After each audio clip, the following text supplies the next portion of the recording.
chance to hear it, so let her tell it.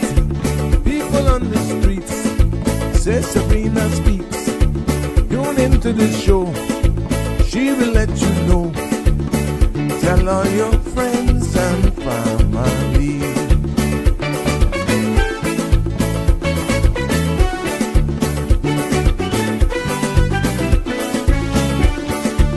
Real talk is no joke. You get the news straight up from grassroots and concerns. You hear some people gone. So tell all your friends to tune in to Good evening, Cayman. I'm Sabrina Turner, and welcome to Sabrina Speaks, your daily dose of clarity, truth, and community insights. Every weekday from 5 to 6:30 p.m., we're tackling the issues that affect you, from national headlines to grassroots concerns. Whether you're in traffic or winding down your day, this is your chance to hear it straight and speak your truth. So buckle up, Cayman. We're not holding back. This is the show. We gotta let you know. Now we got to go.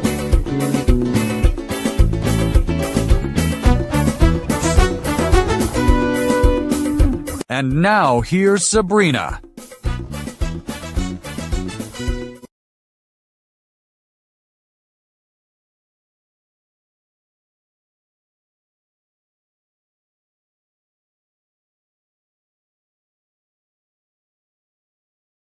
Myself here. There we go. How are ya? Saying hi to my friends and family near and far. Welcome, welcome, welcome to another episode of Sabrina Speaks, Voices of the Islands, Conversations for the World, and the podcast where voices rise, stories unfold, and inspiration takes center stage. It's good to be back with you on this Tuesday evening. Hopefully, we'll have another thought-provoking, informative, and lively discussion as we unpack the Visitor Experience Development Grant Program. A lot of you have been asking me to break that down because you've gone onto the site and you had some questions. And, I'm going to break it down as best as I can based on what information I found out about this program and what it is, who qualifies, and how Caymanians can access real funding to build new tourism experiences. Now, if you've ever dreamed of starting a tourism business, this could be the conversation for you this evening. If you're already in business, that sort of stuff, and you want to got something new, maybe a new idea up your sleeve, I'd suggest you stick around. And then I aim to continue where we left off from yesterday, and that's covering the Caymanian Protection piece of legislation of 2026, because that's changing. And what does it mean for Caymanians and what it means for businesses as well, and why everyone continues to still be talking about it. I think it's more from a business now perspective for individuals and families are trying to make their decisions whether or not it's worth, in their case, the funding, looking at the cost of living as well. A lot of families are actually having the decision whether or not it's something that they even want to consider doing right now. And then you have businesses as well who are bracing for impact meaning staff are just leaving ahead of the 1st of May. Because of the new requirements and protocols that are going to be taking place. So it's mixed right now out there, to be honest with you. I have been out, about, around. I'm hearing the discussions. Persons are actually questioning, asking questions, asking for explanation. And I'm doing my best to answer them based on what information, as we have both uncovered here, what literature I've read, and so forth. So at the end of the day, I'm doing my best to deliver here in layman's terms as best as I can. And I'm hoping that you will find the information useful and that it can assist you in making your final decision. But that's what we're all about here on this platform, and so many other thought-provoking conversations as well that may actually come to fruition.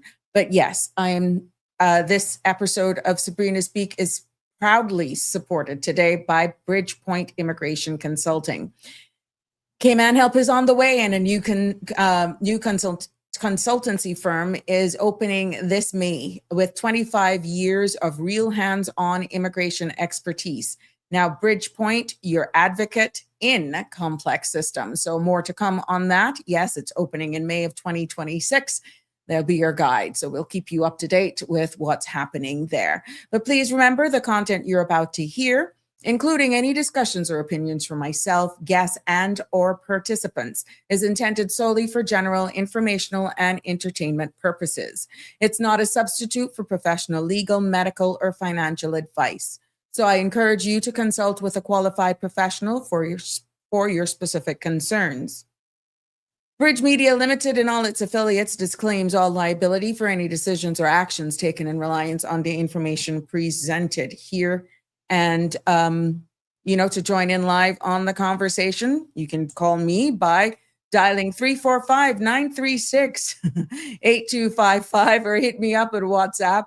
I enjoy hearing from you. That's the very same number as well. So it's 345-936-8255. You can send me a WhatsApp. I see you coming in there. It's good to have you engaging in the conversation as we continue to grow, learn, and just make sense out of all that's happening here in our island.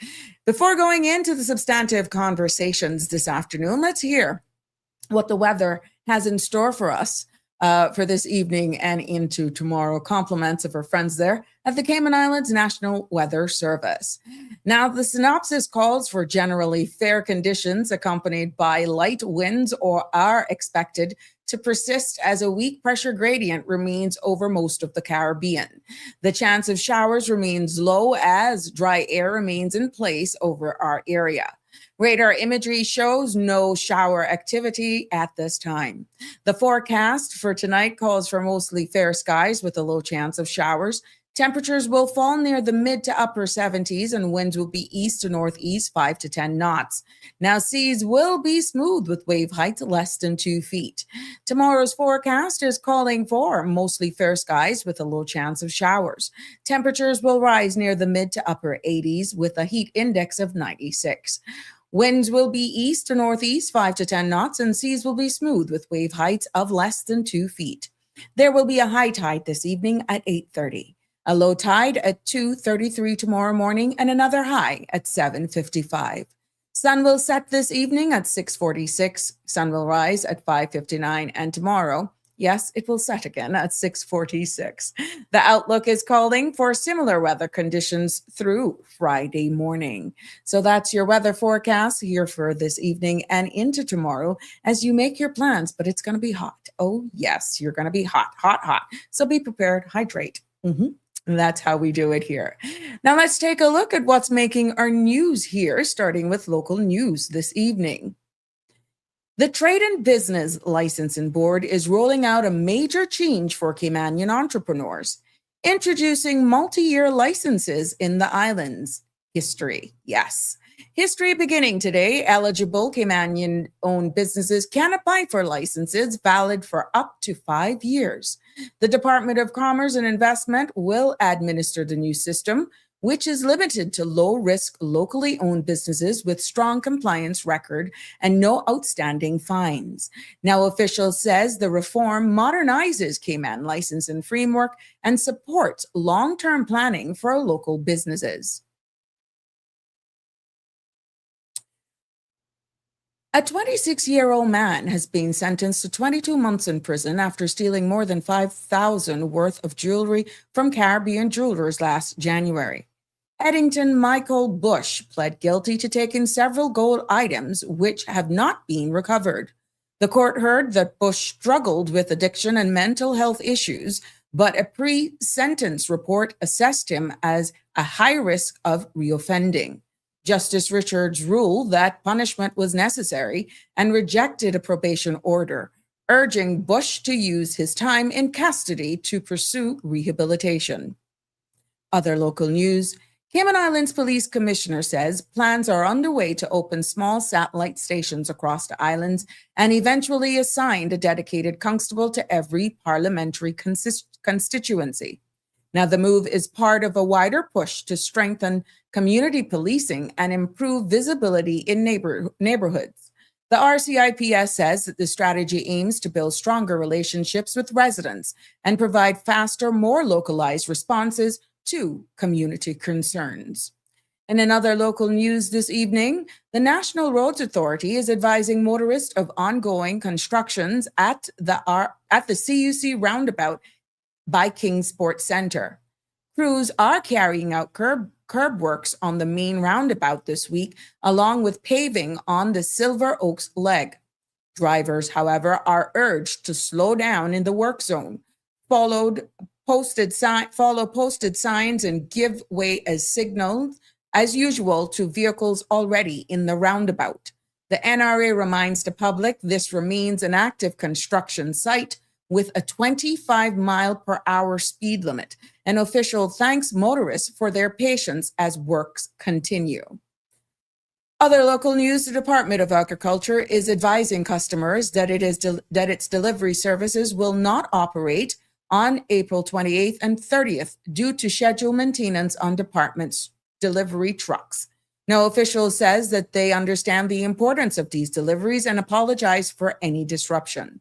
The department is also working to return the vehicle to service as soon as possible and will provide updates once deliveries resume. Customers are thanked for their patience and understanding during this time. We will take a look at what news is making our regional and international headlines, but after this short message. The Economics and Statistics Office, ESO, is currently conducting the annual business surveys until June 12. The surveys collect information to answer questions like, how did the economy perform in 2025? In 2025, how much did foreign companies invest in the Cayman Islands? The surveys include all relevant entities that produce goods and services in the Cayman Islands. The surveys are confidential under the Statistics Act and are exempt from the Freedom of Information Act. Your response matters. Do your part. Fill out and return your survey forms to the ESO.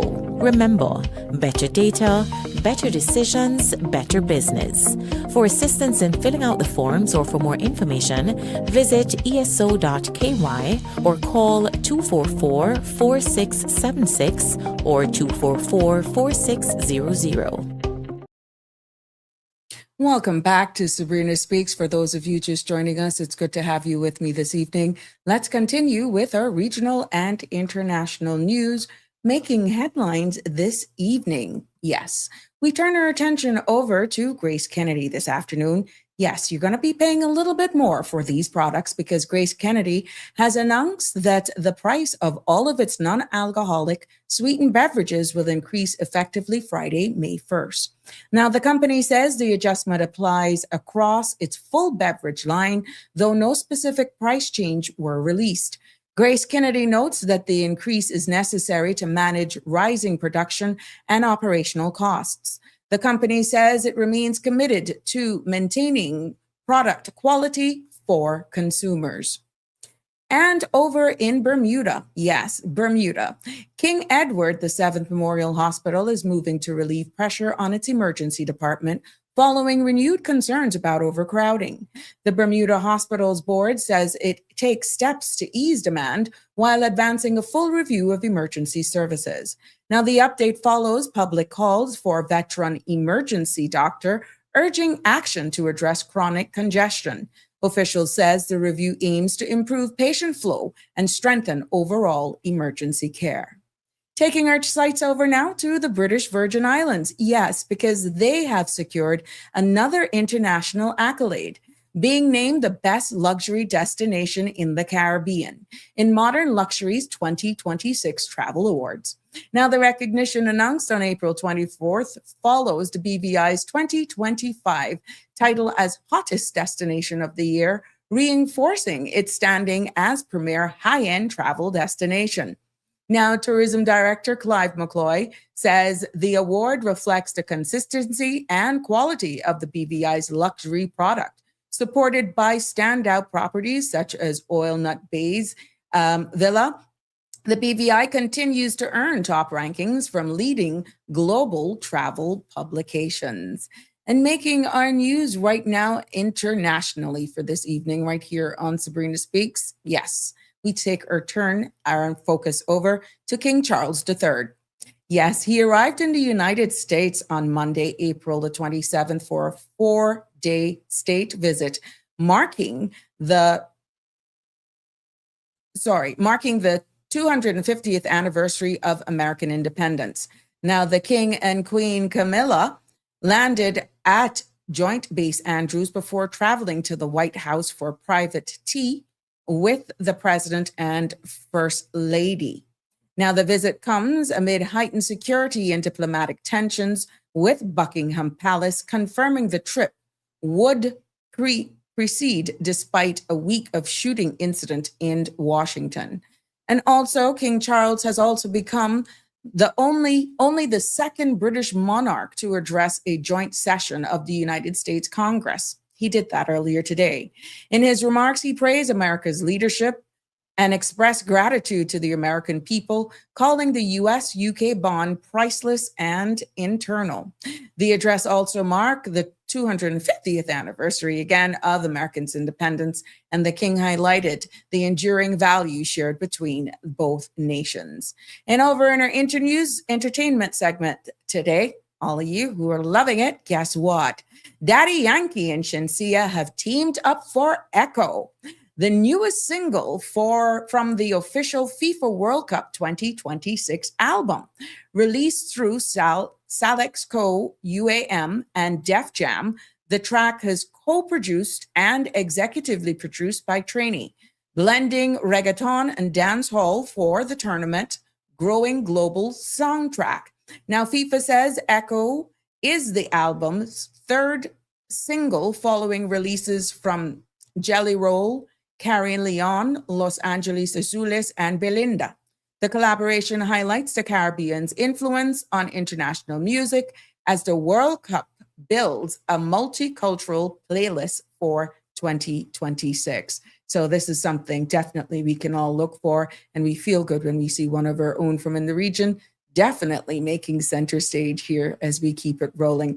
As we wind down, today's U.S. markets close lower, with the Dow slipped just 0.05%, and the S&P 500 down nearly 0.5%. The Nasdaq off closed 1%, and tech stock led the decline after reports of slowing growth at OpenAI pressured major chip makers. Now, oil prices surged more than 3% to just under $99.60 a barrel, adding fresh inflation concerns, while gold retreated sharply. Across the Caribbean, the Jamaica Stock Exchange closed broadly higher.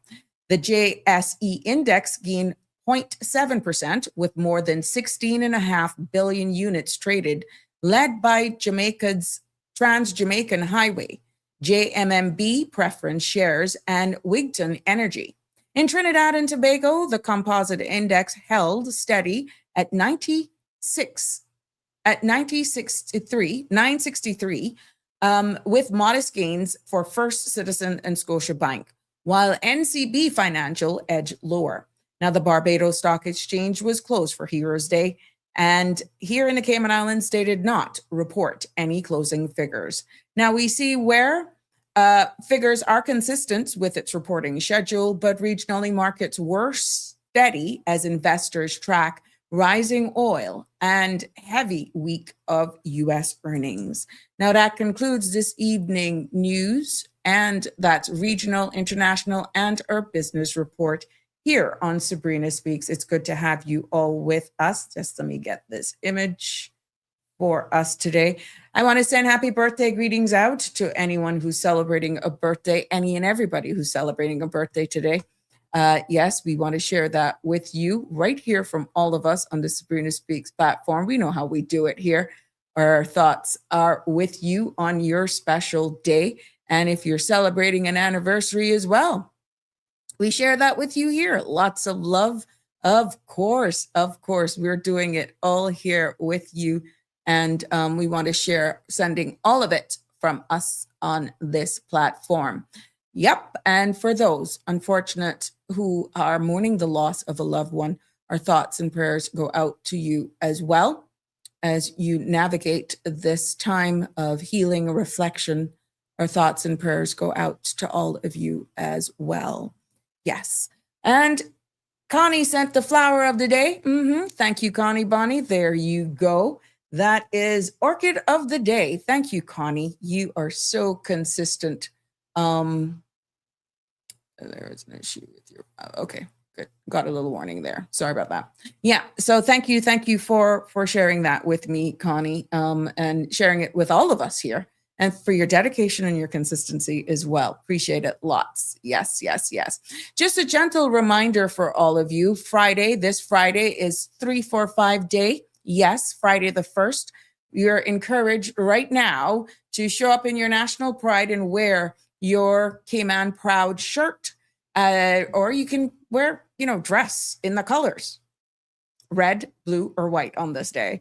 This is our part of showing, and however you show up, make sure you use the hashtag and Caymanian Proud, so that the Ministry of Youth, Sports, Culture, and Heritage can also see exactly how you showed up on the day of celebration. So yeah, we want to be a part of this, and just show up in your colors. That's what we do. And you know what? Saturday the 2nd of May as well, Ministry of Youth, Sports, and Culture, this is this huge free gospel concert that is taking place at the agricultural grounds from 6:30 until 10. I like to get all of this out of the way, so once we start talking and your questions coming in and all that good stuff, we can just get down to real business. So yeah, I just want to do all of these gentle reminders for all of us, because it's that important.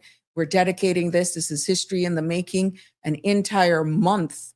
So yeah, you want to be a part of that. You definitely want to be a part of this. And like I said, kudos to all of those corporate sponsors who stepped up to the plate and are being a part of this history in the making. We want to thank you for that. And I'm quite sure that there's more opportunities that are there. So for all of you corporate persons who want to get on board, by all means, reach out to Miss Tanissa Barnes in the ministry, and she will definitely sort you out. That's for certain. So yeah. And then of course, it is the church service that takes place then the Sunday the 3rd at the John Gray Memorial Church. And that is from 11 o'clock. Again, celebrating the story of who we are as Caymanians. And we know how we roll it here when it comes to our belief in Christ and just including God in everything that we do. Yes, yes, yes. So, yeah, that would be good, Connie. I'm going to just put you all up on the screen now. So yeah, I just want to get all of this good stuff out of the way. Wanted to get rid of the housekeeping bit of things, to be honest. But yeah, that would be a great idea. That would be an excellent idea, Connie. I totally agree with you. Totally agree with you. Yes. So let's see who's here with us this evening. Yep. Connie was first to comment. It is good. You were late, but you're right on time. Don't you worry about that. It's always good to have you all with us. We know that you all join us at various times. Some of you even watch us days after we are off air and you're catching up on your episodes. We appreciate you. It doesn't matter, but we love the fact when you can join us live so that we can keep it all engaging, and we can just do it in real time. So it brings even more personalization to it, definitely. So it's good to have you here. Jimbo's in the house. Oh, you did. Thank you so much. And I didn't even see your message saying you'll go back. It's good. Yeah, the past couple of days was pretty heavy hitting with information on the immigration regulations. Oh my God, it was rough. Alfred Reel, and of course, leave it to him. He comes with these big, I would say, Harvard University thought-provoking questions. Yeah, he pretty much pushed this topic today, which I promised a commenter I would have done. And with the questions keep coming privately, Real Alfred, you called him out and he threw the questions. So we had to rein it in to make sure we could get a big chunk out of the immigration regulations out of the way, slow it down. But I promise you, I have, in preparing for this episode, I do have his questions from yesterday. Thank you for sending them through, and I'll do my best to answer them the best as I can. Damien Henry, good to have you in the house this evening. Good evening, all. A degree doesn't mean you're smart. Common sense does. You are allowed to be both a masterpiece and a work in progress simultaneously. You're right. Well, I'm a work in progress. I that every second of the day, Damien. So I can relate so much to that. I am a work in progress. Oh Lord. Yeah, if you look good, you'll see a lot of tape. But I'm not giving up. North Carolina love.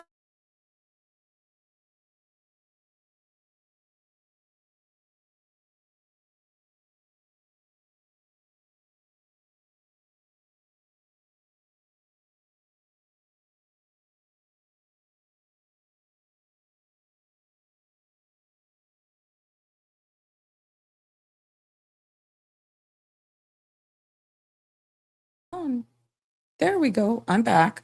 I don't know. I restarted the board. I did everything yesterday. Yeah, so she's acting a little wonky, to be honest with you. And it's not me. I just think there's a lot of things going on with the internet, with the phones. Yeah. Yep. So it's good to have you in the house, troublemaker Aliano, double Aliano, because I was going to big him up when everything just went wonky. Thank you so much. Yes, Connie was saying in regards to Friday, the dress down day. Now, if you're going to do it, you have all day. Let's give a cutoff till about 3:30 so that we can do images. If you want to send me pictures of how you showed up, how you represented at work in your colors on Friday the 1st, give you until 3:30 to send those pictures to 345-936-8255. I'd be more than happy to have some fun with them on Friday. So yeah, it would be good for you to send them through so we can have some fun. I will be in mine, so I don't have to post my picture. I will definitely come out in my traditional outfit that I've used on Heritage Days when I used to host, and I attended a number of Georgetown Heritage Days. And yeah, I'd be happy to just, hey, it's fun. Why not? Yeah, wake up. It's good to have you here. Connie saying hi. Yep. Hey, Miss Dorothy, how you doing? It's good. And Tartarian is also here in the house. Now, let me just say thank you to all of you for your loyalty and for showing up here with me. It is so encouraging. And even though a lot of you do not comment, there's a big difference when you participate. Instead of just talking for myself. But I know that based on what we were doing and what we were covering, that it was that important. I think that got your attention, right? So I appreciate all of the feedback that I have been getting, even in the supermarkets.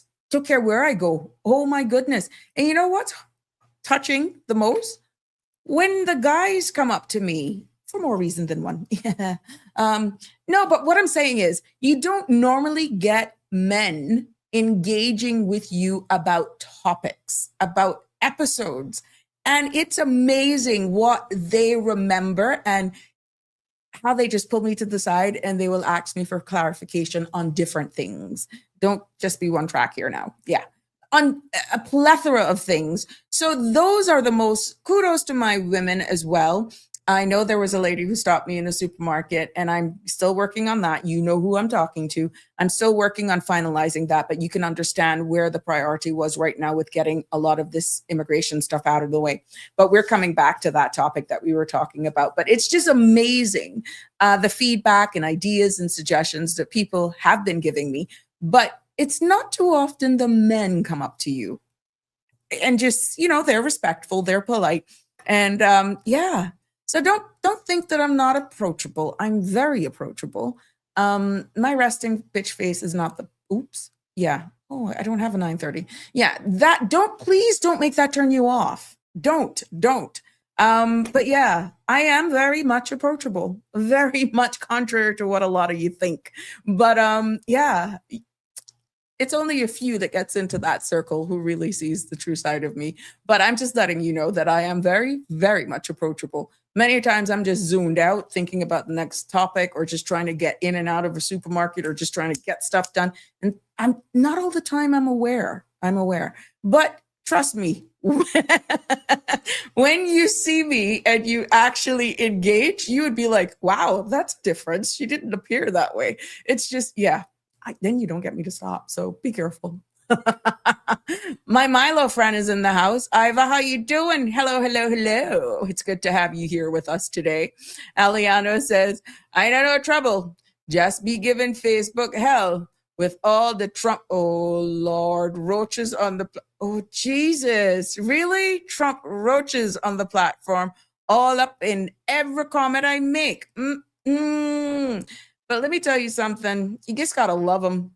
You just got to love them. And everyone's entitled to their opinion. This is why I don't make them bother me, to be honest.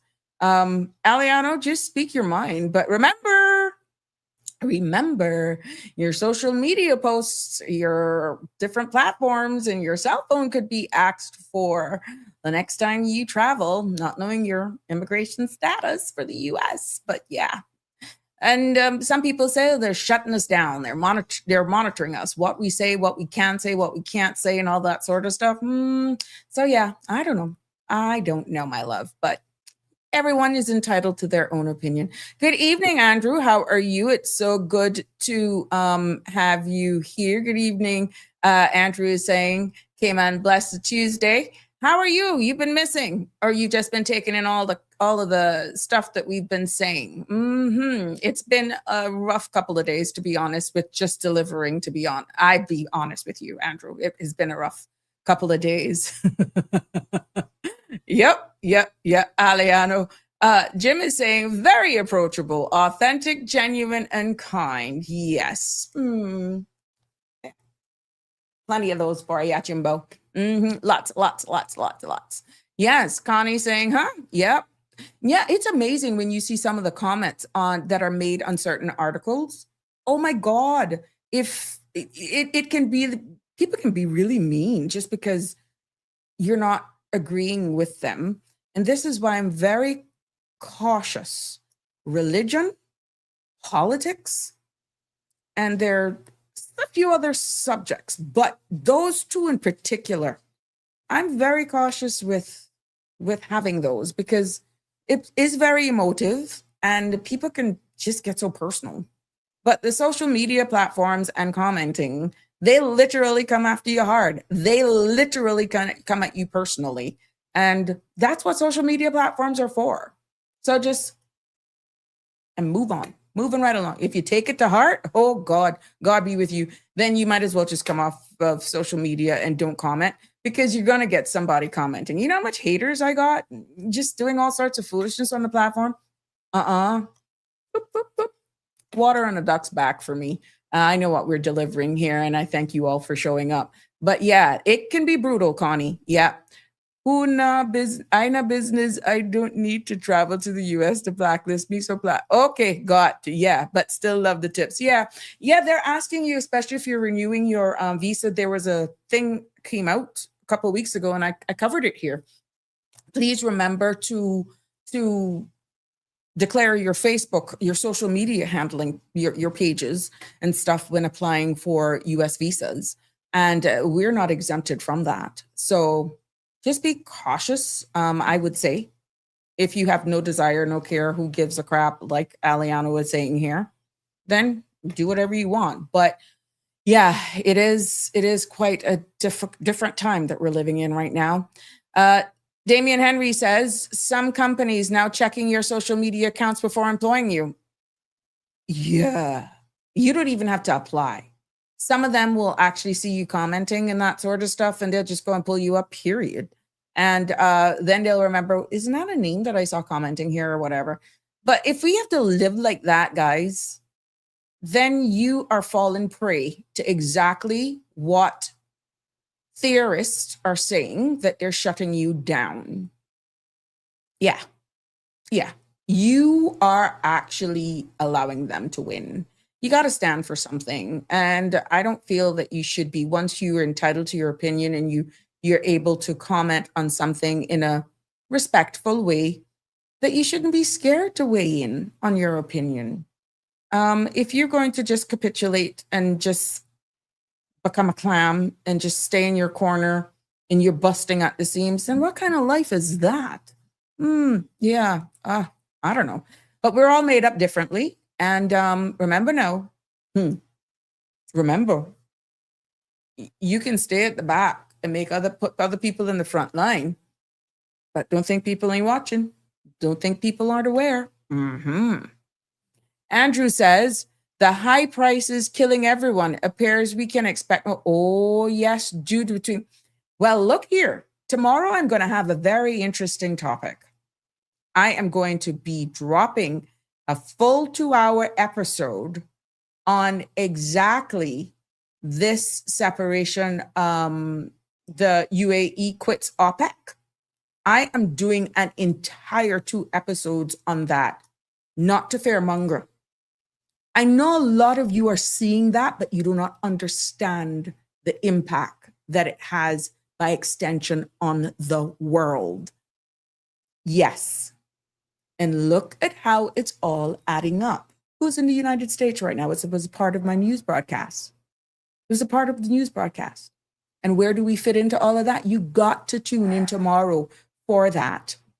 Yes, I'm going to be breaking it down, exactly what it means, what it could signal, potential impacts. So, Andrew, you're on to something. But the good thing is, Andrew, for all of you who have been with me, my diehards, you know we have been sounding the whistle on a lot of things here for a very long time.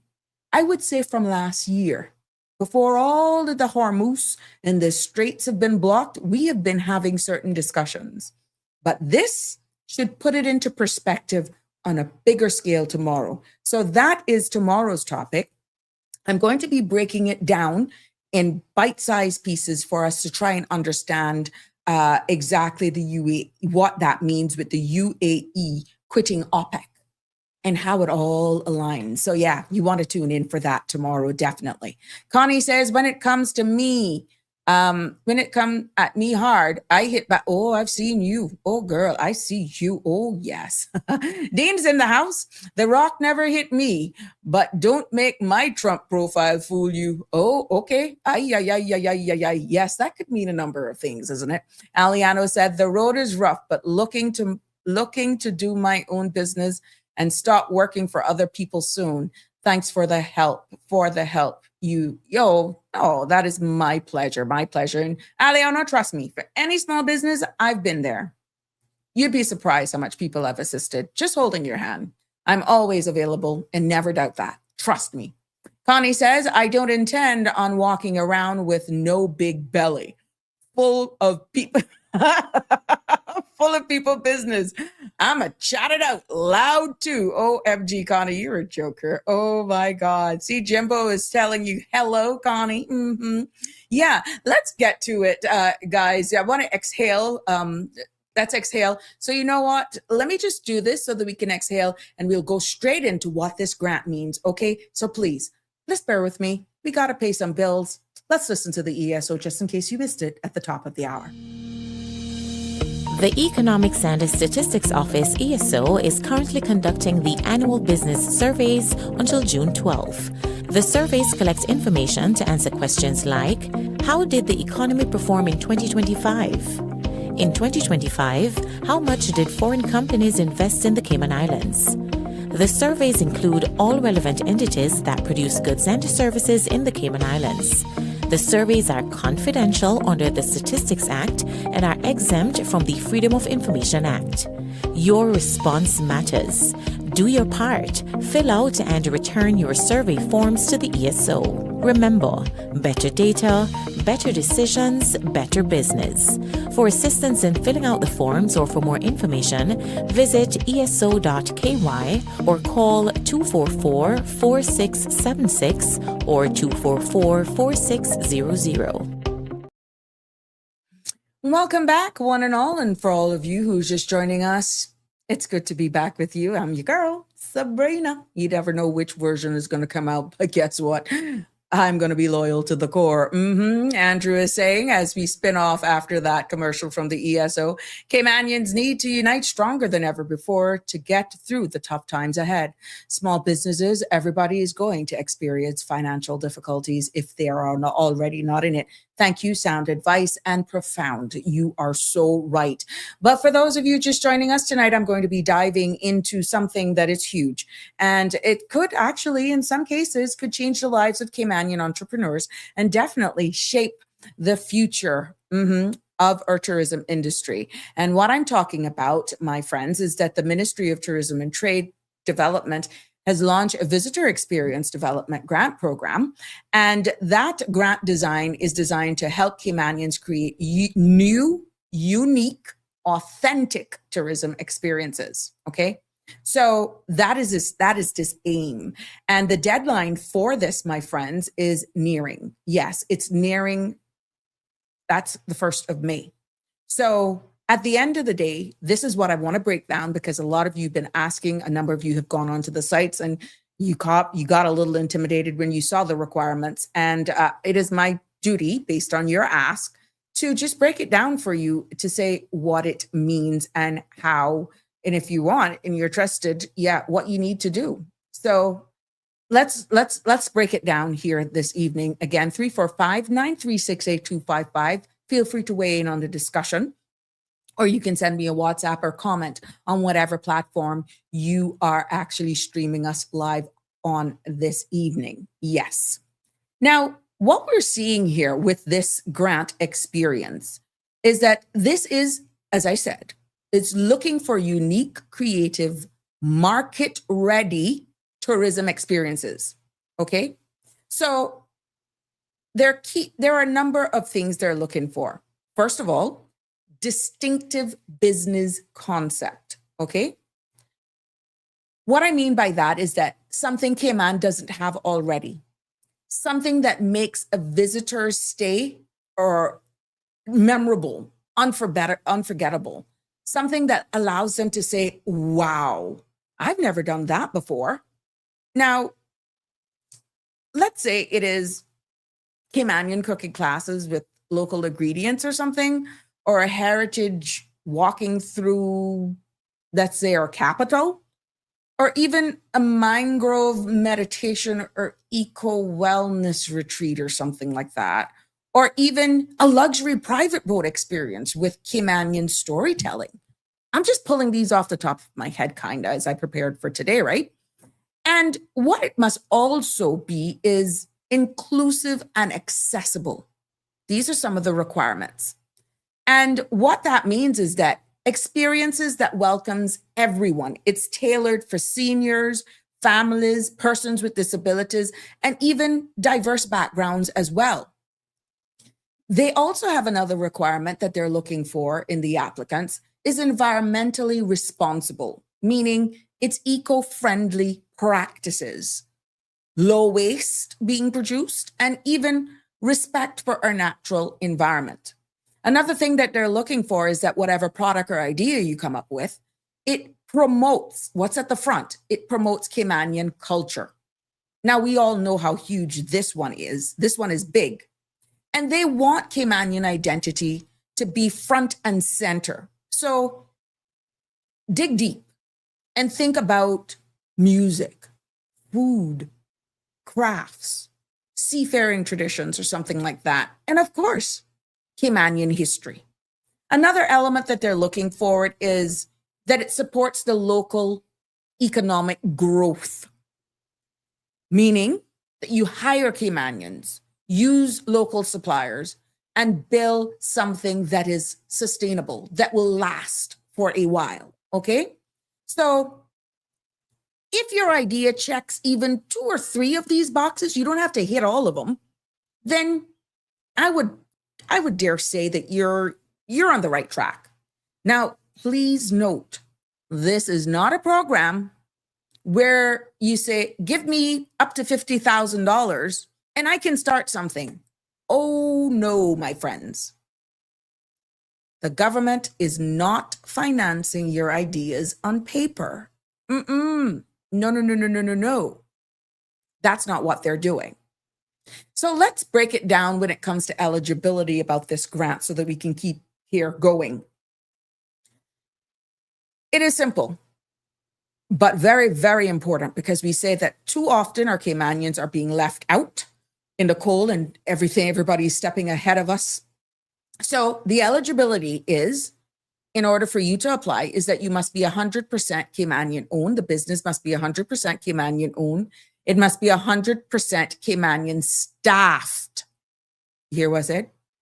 100% Caymanian owned, 100% Caymanian staffed, fully compliant with Cayman laws, and it also must be holding a valid trade and business license, able to provide proof of Caymanian status to prove that you're Caymanian, and that you can only submit one application per owner. So one owner can't submit 2 or 3, okay? So bottom line, and the key takeaway here is that the grant is for Caymanians, period, okay? Now, before you even open the application, because I've navigated the system, the application form, please, I beg you, make sure that you have these documents ready, because they're asking that you have your trade and business license, meaning approved. You need to have evidence that you are Caymanian and government issued photo ID. Don't get that mixed up now. I didn't say a government ID. A government issued photo ID. In this case, it could be a voter's registration card. It could be a driver's license. It could be a passport, or of course, your government ID. So if you don't have these, to start gathering them now, okay? And don't wait until the last minute where you're digging and you're going to do this. Now, please note that the application started, the opening started from the 23rd of March and it closes the 1st of May. So you don't have much time. Let me say it again. May 1st is the deadline to apply for this. And I feel, Cayman, if we're serious, late applications will not be reviewed, plain and simple. Late applications will not be reviewed. So mark your calendars. I am just letting you know what the requirements are. Mark your calendars, set reminders, tell your business partner, or if you can pull all of this together. Yeah, if you already have a trade and business license and you have something that you feel is unique and probably need some seating and all that sort of stuff, and you can come up with a new idea, then you're 3/4 of the way there. Maybe you want to tell your family member, tell them by a WhatsApp group. I don't know what you're going to do it. I just want you to understand what it is, okay? Now, how you choose or how they're choosing for this payout, this grant, they're not saying everybody applies going to get 50,000. It's up to 50,000 per grant, okay? First of all, you got to submit it. It's the submission stage, and you have to fill out the online form with all the attached documents. They must be submitted. And then what it's going to go through is an evaluation phase, a stage. And then there is a panel on the inside. The panel reviews and scores your application. And this panel includes representatives from the Ministry of Tourism and Trade Development. You also got representation from the Ministry of Youth, Sports, Culture, and Heritage. Well, you could see why those government agencies make sense. Then you'll also have persons from the DOT, Department of Tourism. And you'll have a representative as well from the Center for Business Development. That's the part that deals with your trade and business, compliance, and all that good stuff. And what they will do for the processing is that they score based on the guidelines we spoke about earlier, right? And then the final stage of the process, from what I understood from this, is that the highest scoring applicants will then receive funding depending on the budget and available funds as the ministry has put into the public's domain. Remember, this is a specific line item in the ministry's transfer payment. It's an executive output payment. And it all depends on how much that is funded. That will determine exactly how much is given based on your evaluated, I guess, scoring process by this committee, this board. So my advice to you would be, the stronger your idea is, the clearer your plan is, the better your chances of getting a yes. Yeah. So talking about the prize, up to $50,000 is grant funding, up to. And that depends on the project and the amount that I said of the line item that the ministry is funded. But let me again repeat, it is not just money that is giving out to you, right? You also get support during this time after the grant is given, guidance and oversight to help your business succeed. So it's not like one thing where you only last for a year. They're going to be tapping in on you to make sure that it's sustainable. Remember, I said that at the beginning. So this isn't here's a check, good luck. This, my friends, is where investing in you, and we want you to win, exists. They don't expect you to actually just get it. This is all of our money that they're investing into these businesses. And we want to see that it can be there for the long haul if we're actually going to be making an impact here. Donnie, it's good to have you in the house. Sorry. We have a comment here. Miss Brenda is saying they've been doing that from the time social media came into effect. Oh, okay. That's what people aren't getting. You were talking in regards to the commenting. Okay. Oh, gee, sound like too many hoops and hurdles to jump through, Aliano is saying, based on the requirement for this application. Jim is weighing in and commenting, that Caymanian face could now be an Indian national, Jamaican, Filipino, British, American, Canadian, Haitian national, or from any other country who has now been granted status. With Cayman, which Cayman is now filled with many status holders from all over, not simply and beautifully generationally Caymanian. And Jim further says, what can I say? I'm a little partial to the Caymanians.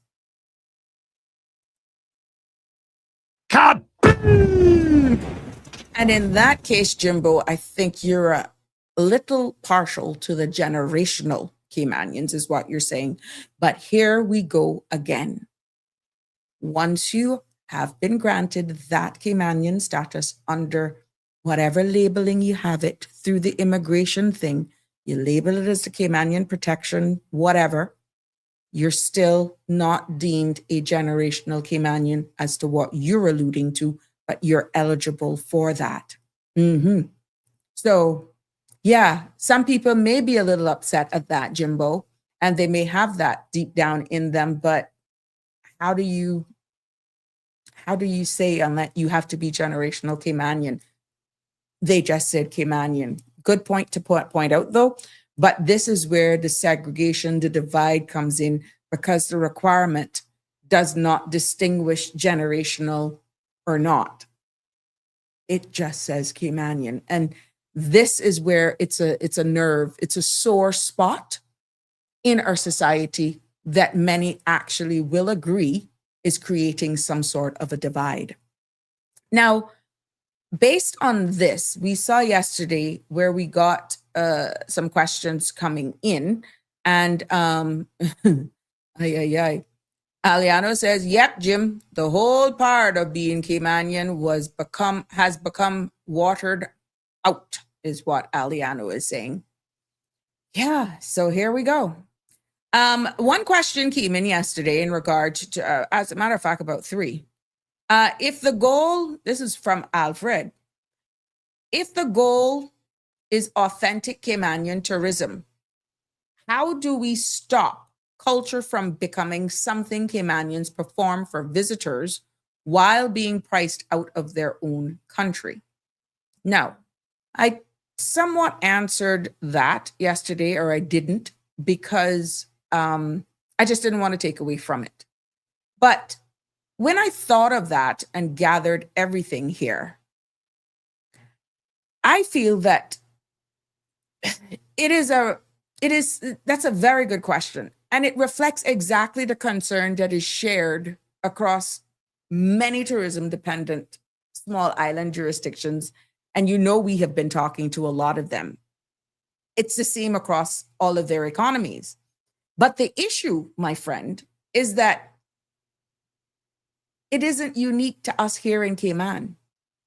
It is a global tension between tourism development and culture preservation, which is why some people are saying we need our own generational there and not somebody actually telling you what they think they know about the town hall, the library.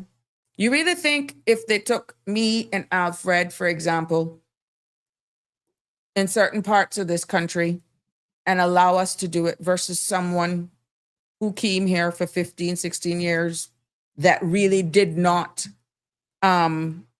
assimilate well with the community, didn't invest in, they just checked the box in order to get a yes on an application because our law said so. We could share a total different experience from them because that's ingrained in us. Very few who have honestly invested themselves, chose to be here with us, immerse themselves into our tradition, our cultures, have a lot of true Caymanian friends of all sectors in our society, would be able to really regurgitate and say, I know what I'm talking about going through certain parts of Bodden Town, certain parts of Northside. Yeah, I can remember Mary Street. This was there. And oh yeah, Red Spot. What do you know about Red Spot? We're talking about Dora Bay, Sarah's Bay, Smith back there, as we heard Miss Brenda. You know exactly who is authentic, genuine Caymanian when we use certain things. Like not far from where the work is going on right now by King Sports Center in that big corner right there. The other day, I just was having a conversation with a friend. I said, that house that used to be across the in Roscoe corner. Of course, they're like, oh my God, you're timelining yourself. Now, of course, not everybody understood and picked up exactly where I was talking about because you don't refer to it as Roscoe Corner anymore. For the record, that's the big corner there across from Rosedale Gardens, across from Miss Heather Bodden and them house, that real estate house. Right there just before you get to Tropical Gardens, for those of you who didn't know. That's what it used to call. There's some gray apartments right there now, and it used to be like a cow well or something right there a long time ago. Or, on the corner, remember where Batter Shoe Store was, English shop and all that stuff. Not too much people would be able to tell you that unless they were truly Shirley Shop, Junior, really going down Miss Kippy, Racket Club, remember those days? You know, not too many. And I'm just going based on memory, based on my age now. But what I'm saying is you are quite right. And it was a very good question. But when you look at the requirements for this application, this very same grant was indeed designed to strengthen Caymanians' ownership and not replace it. But I see the concern. And there's no one can sell or replace like us. And this is why I'm thinking that they insisted that Caymanian own, but exactly what you're saying here, we could have them all selling it. And that is where the danger comes in. So I feel that the grant itself is one of the tools government is using to protect Caymanian participation by just saying that, not to dilute it.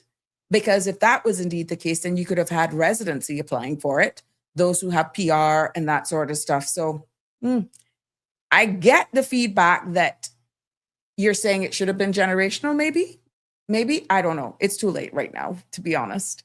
And the mere fact that they said Caymanian is that the key was to ensure that Caymanians are the ones who are leading and benefiting, which is exactly what the grant framework requires. But taking it up another notch is bringing it to a different level right now, because we are looking at it saying it's not being specific. So I don't know. But the bottom line here is that I feel the Caymanian culture becomes protected, not performed, when we have our generational side and those who have been in the hospitality and tourism industry, because we have some of brothers and sisters, I'm going to call it, from Jamaica from day one that are in the tourism industry, and they know a lot about our history, our culture, because they have really immersed themselves in the communities. They have been around a lot of domino tables and stuff, and they can sell it. But that they're those who actually wanted, they were hungry for it, and they made themselves available to appreciate who we are as a people. So I don't know, but yeah, I want to make sure I'm getting here. Jim says 100%. Jim says too much outside influence is not good. Dean Gillette says the most successful businesses in the world can't generate sustainability. Why not finance loans for these businesses? Well, I think they started off with a grant, so it's nothing to be paid back. But what they do is that they actually make sure they equip you, give you resources to professionals and courses to make sure that, you know, you are viable, that it's sustainable. So that is another option as well. I'm quite sure that's something they have done in the past, but right now it's a one-time grant. So there is no payback, but they're going to keep tabs on you to make sure that it's sustained. Wake Up Cayman says, thank you for explaining this so far. However, the advert on a radio station was a bit misleading. They made it sound like you could receive support from producing one product. No, maybe one product alone. Like I said, 2, 3, the more you have it, the stronger your chance. Wake Up Cayman. So if you got one solid product, trust me, and it's different and it's checking a lot of those other boxes, who to tell? You might actually be one of the recipients. But yeah, I totally get you. The message, wake up, was off. I agree with you when you actually look deeper into it. The messaging, the PR messaging was a bit off, to be honest. I have to agree with you there, which is why you kept asking me to break it down. And the more and more I dug into it, I'm like, but this is not what we're hearing. Is there 2 different programs, or is this the same? But it keeps pointing me back to the same one. So I think the PR kind of was not on the mark with how it was marketed. And maybe for that reason, they may not get as much interested persons, because right now it's a turnoff, because one thing is being vocalized, and when the requirements are looked at, there's just something totally different. Aliana says, Miss Sabrina, stop making yourself look old. Oh, I'm proud to say I got B52 in June. Oh, yeah. Black don't crack. Jim says, as I've said before, Grand Cayman is beginning to look like many other places and has lost its charm. Yeah, boy, Jim. I gotta agree with you there, my friend. I honestly gotta agree with you there. It is taking on a different dynamics altogether. Aliano says, I'm 42 now and Cayman is rapidly changing. You're saying the exact thing Jim is saying. But what do? We can't give in on this. We can't give in at all. Oh no, we can't. Wake Up says, I have an idea for one product. Well, good. That could be a winning single product that is so good, Wake Up, that you may actually get the full funding.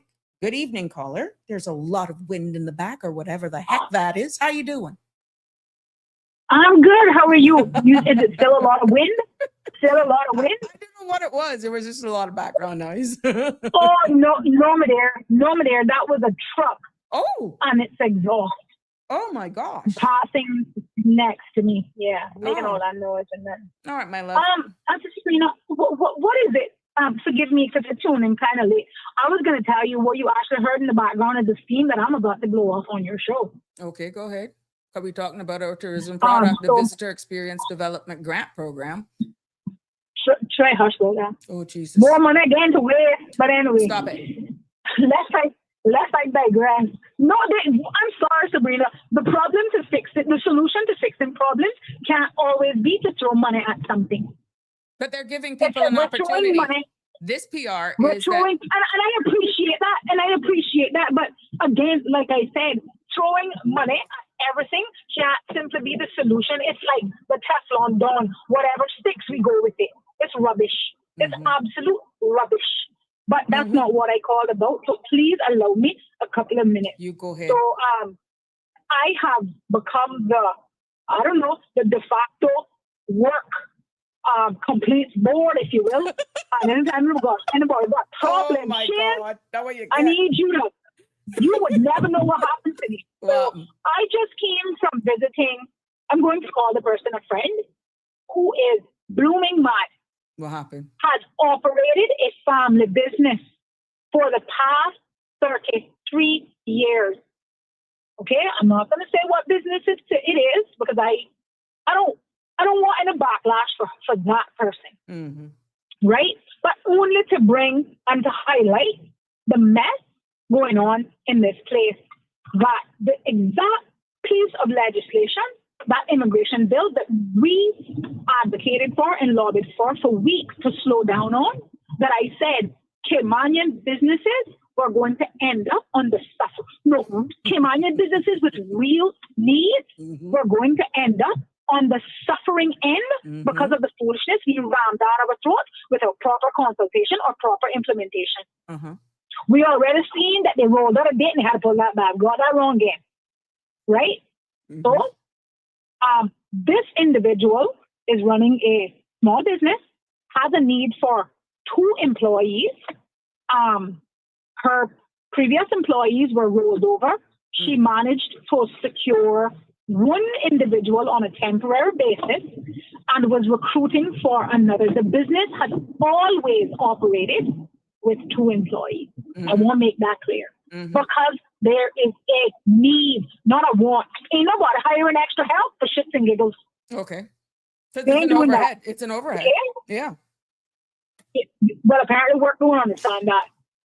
However, put in for the additional work permit, it was declined because the person that she was seeking to hire, who merely had a certificate, was deemed to be overqualified for the role. Again, I will not identify The type business. the area, the type of business, because,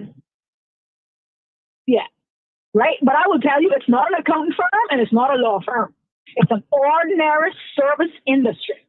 Okay, it's not rocket science. But again, has put the ad out, has received 0 Caymanian interest and or applicants. She has no choice but to turn to recruiting outside of a Caymanian, right? That ain't her fault. That ain't her fault, and I ain't faulting her for that, right?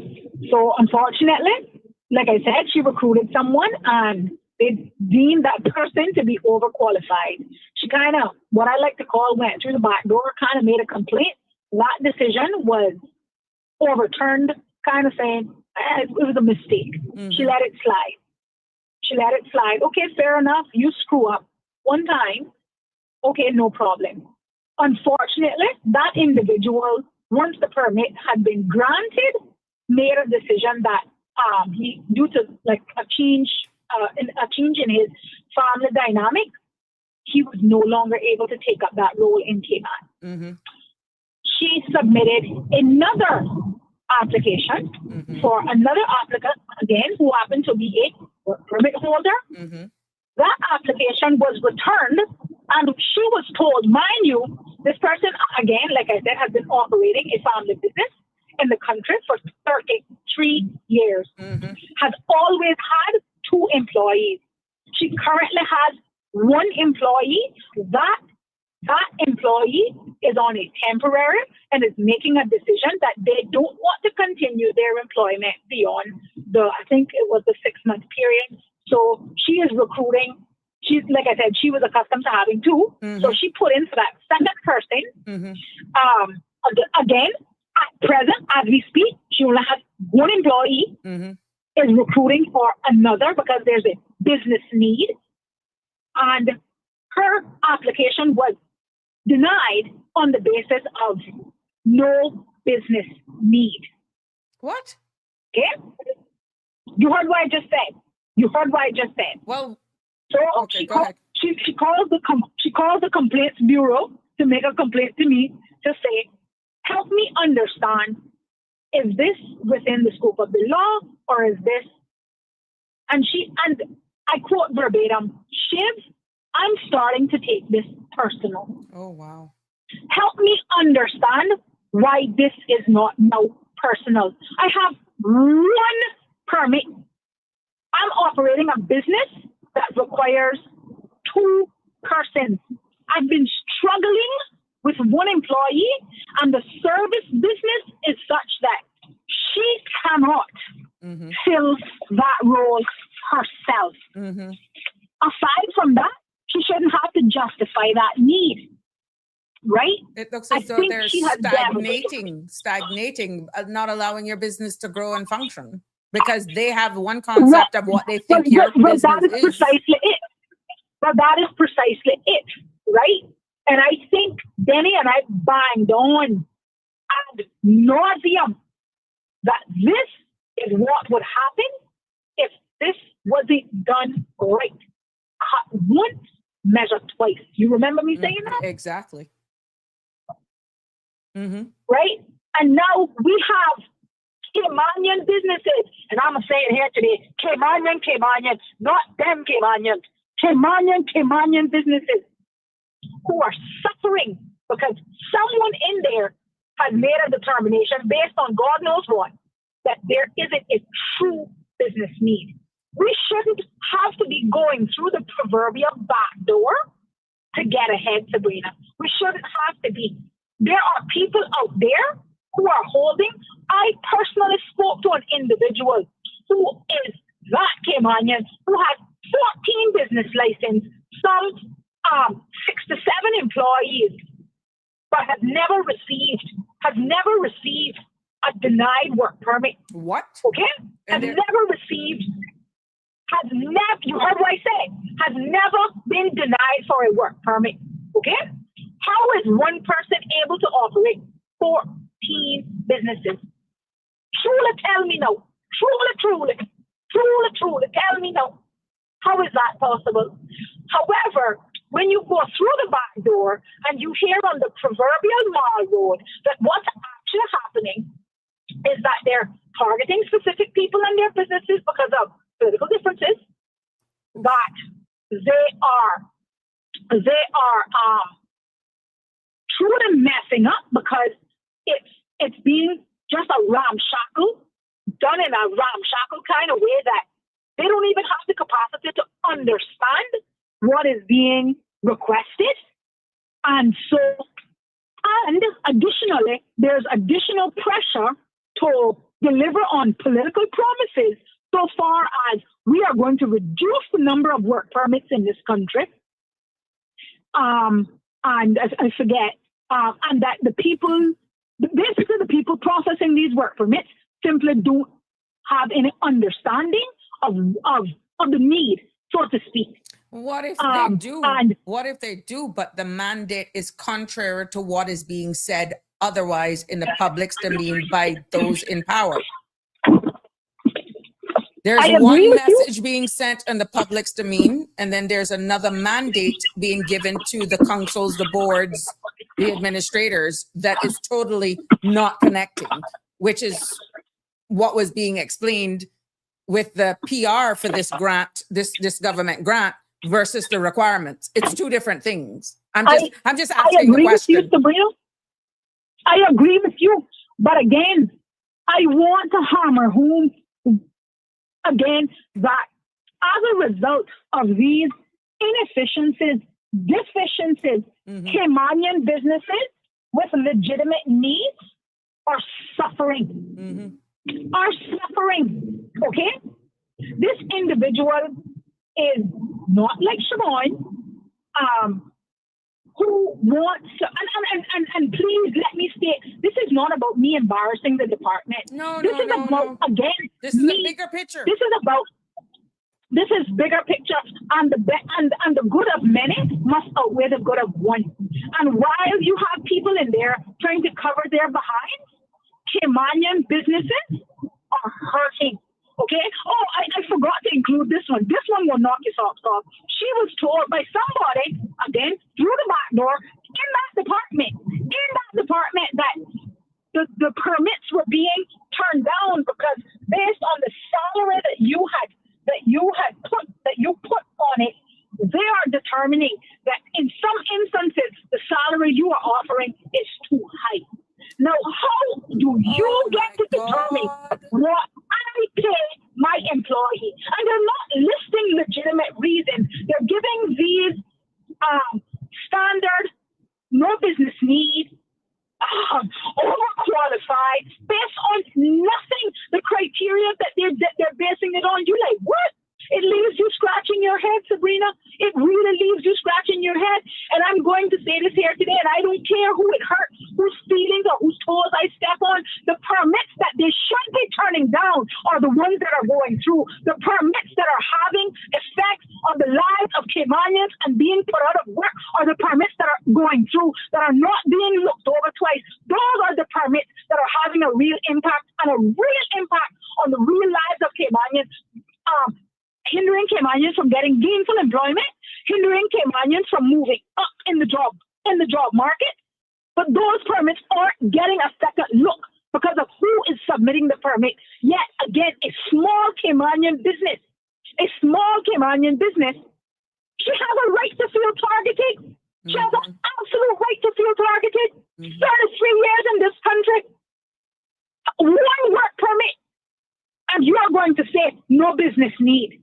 I'm sorry, it is unacceptable that if you don't have staff who are trained enough to be able to process it, or you do better. You do better. They rolled up this big, beautiful mandate. We're going to make it easier. They're going to make it easier to be able to fire civil servants or whatever the hell it said. But that's not the solution, Sabrina. That's really not the solution. And I don't think that is what the public complained about, or certainly not what I would advocate for. But at the end of the day, everybody goes into business with a view for profit. That is the definition of doing business. Hold on 1 second. Let me see if I can merge this. Oops. Hello? Oh, no. I think I disconnected that other call. Shalom? Oh, boy. Go ahead. Go ahead, my love. Go ahead. I was trying to merge the call. But it didn't come through. I apologize. Go ahead. Yeah, and again, so her again working through the back door channels, spoke to someone. I won't even say where the person worked because it would embarrass the country. But a civil servant. Hold on, let me try working to merge it in a again. very high position. Hold on.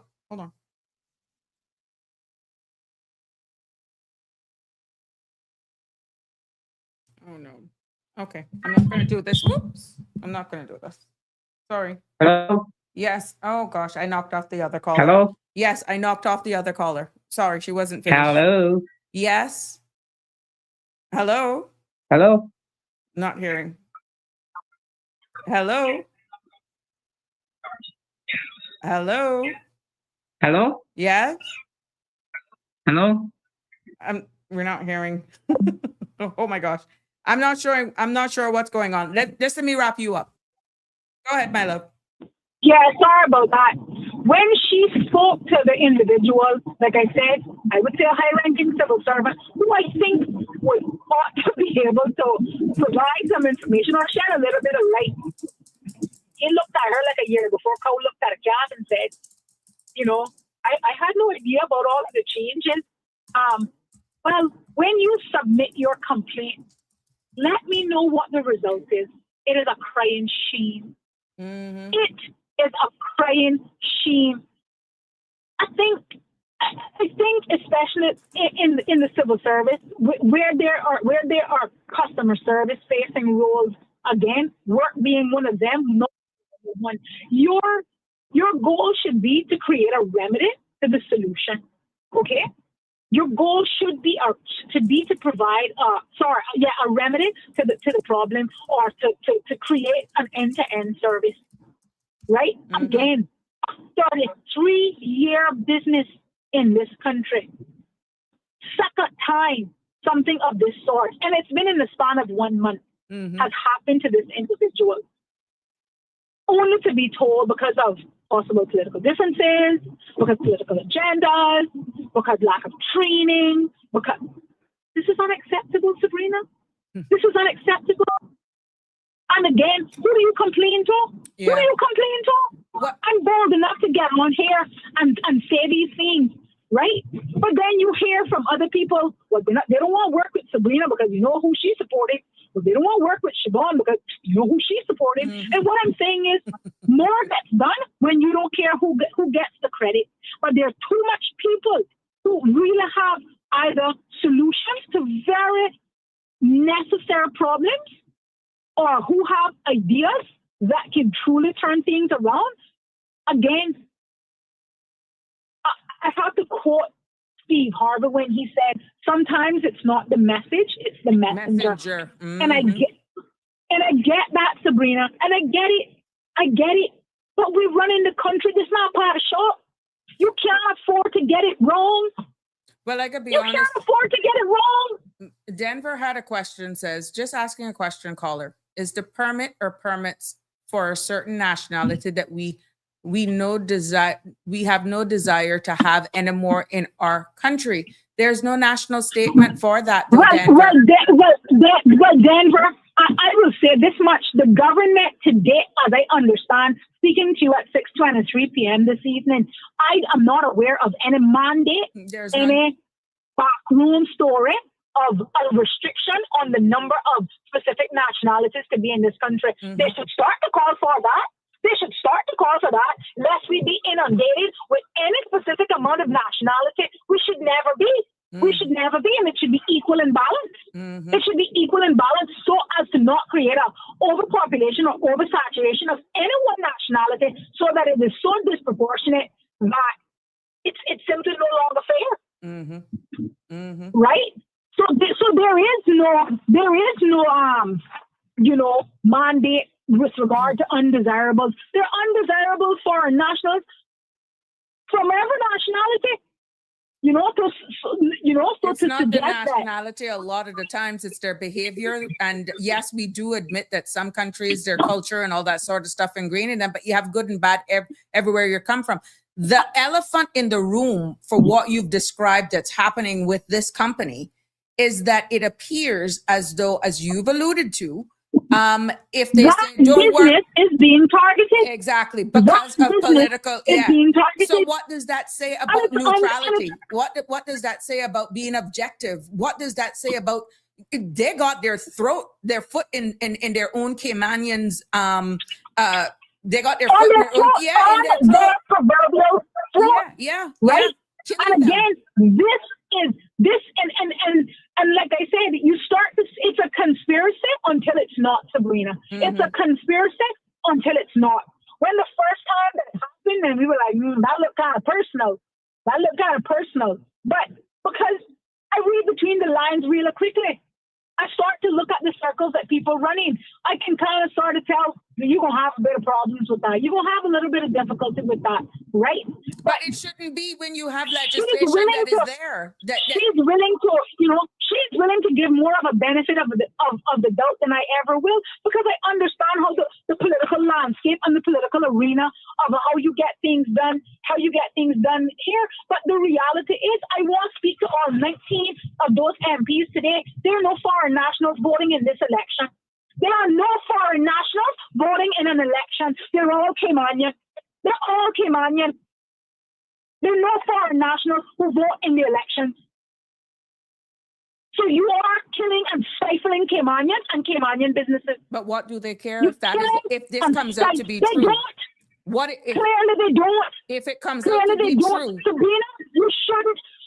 I am not asking anybody to go above and beyond for me or anybody. I'm asking you to do your job.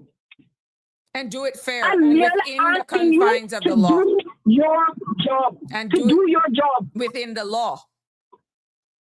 But what I'm saying is, what fool I can only describe as a fool. What fool can look at a legitimate Cayman? I don't care. Just to be clear, all Caymanian businesses. Yeah, but you rightfully said it earlier. If you're not hanging with the right crowd, or if you're, let's say, on the opposite aisle of support, then what are we doing to ourselves? But the reality is, if you don't vote for Sabrina, you shouldn't eat. You shouldn't eat. That's unacceptable, Sabrina. I can put you on hold for 1 second. 1 second. 1 second. I'm trying to. Good evening. You're live. I've merged the call with Michelma. Good evening. Appreciate, sister. Appreciate while I listen. You 2,000% right. Hello? Miss Shalma, I want some of your choice words, because this is unacceptable. This is the height of discrimination. They put out, it got still be loopholes that they can see through. Do what they want to do, because like I told you yesterday, por el dinero el mono baila. That means for the monkey, for the money, the monkey dance. You hear what she said about that person with all those businesses and then permit, and then we have that kid. And I know one poor little person that not got much nothing, and they put in for, I think, for their Western Union, and they done been rejected about 3 times and still fighting. They are feeling and nothing. Why told you anything can be done? Por el dinero, el mono baila. It's not who you know, it's who you. Well, you kisses go by favors. Kisses go by favors, and I get that. But again, I want to go back to exactly what I told Sabrina. Then I told Sabrina, this would be the result of this bill being rushed down the people's throat, pushed down the people's throat with the absolute proper consultation. This is the result. This is the result. And I can't help but think, God forbid, if I had to operate a business that needed a work permit, I would never get one. I am so grateful that that's not my case. Mm-hmm. That's not my case. But to think, as far as I know, speech and freedom is free. It's free as long as it's not slander, as long as you are not the D word, I forget it. Mm-hmm. You are, and as long as it's not libelous. You may not like what I say, but feelings, guess what? Feelings are not fact. There are some people who wake up and feel like a tree. It don't mean that they're a tree. Mm-hmm. You are allowed to wake up and feel however the hell you please, but it don't make it true. Mm-hmm. People are allowed to express their displeasure based on their experience with whatever government entity. With whatever government entity. Okay? With whatever government entity. And they shouldn't have to worry about whether their complaint is going to land them being penalized in the way this woman, and I'm going to say it, that it absolutely looks very personal. Yep. It's unacceptable. It's unacceptable. Absolutely unacceptable. And I said this would happen. I said it would happen. And everybody laughed me to scorn. One minister got up and said, oh, they're doing their scare tactics and they're scaremongering. That's not going to happen. These people aren't going to do these. Businesses aren't going to pick up and leave the country just because something changed. That's not going to happen. Yeah, it wasn't going to happen. It wasn't going to happen until it happened. Until it happened. Okay? Until it happened. And again, this is affecting the lives of everyday, regular Caymanians who are living month to month, running and operating small businesses in this country and can't do it effectively, can't provide services, therefore can't provide for themselves. What will the result of that be? To go line up down by DFA? To go line up down by DFA only to be told that they're not qualified? This is unacceptable when you have Caymanians who are legitimately trying to eke out a reasonable, legitimate, legal business for themselves to have these types of roadblocks. Unacceptable. Unacceptable. when So you are tell her, living in a society or an environment that is almost making it look like everything. collateral damage to a minor few is okay. We can risk that one. They only have two. So what? We have the X amount of money. That's what this is taking on. This is the approach that is looking that there are going to be some casualties. And if we are creating that type of environment in our country, that only those who are aligning politically or who is paying the piper, then my friends, we are heading down a wrong road. no, but it all sorts of questions start to creep in. Whether is their money is being now paid under the table? No, we're not too far-fetched with that. We know about fraud in the government. We know about fraud that occurred in the government. We know about it. We know about individuals who were prosecuted in the civil service for fraud. It is not too far-fetched to believe that those things are happening again. The last auditor general report, I want to remind them of the deficiencies there. He stopped just a breath short of saying these deficiencies could possibly put the fraud. Yes. Am I wrong, Sabrina? No, you're not wrong. You're not wrong. I'm so sick of it. I'm so sick of Caymanians being on the losing end, getting the shit end of the stick every single time because they have a brain to question what is happening to them and say, hold a minute, what's going on here? If you don't toe the line, if you know with the government of the day, and by God, if you ain't even paying to their shit, you don't get nowhere. This shit has to stop. I'm sorry for my language, but this is how upset I am. This shit got stopped. But it's sad because you are reflecting a lot of the genuine, raw feelings that a lot of Caymanians are feeling. And it's unfortunate that a lot of them are fearful of speaking out for exactly what that person has reached out to you and saying. There's only a few will put themselves in the front line and be vocal. It is real. If you're not associated with a certain sector of people, if you're not aligning yourself accordingly, then unfortunately, yes, what the comments are coming in is actually it's taking on the characteristics that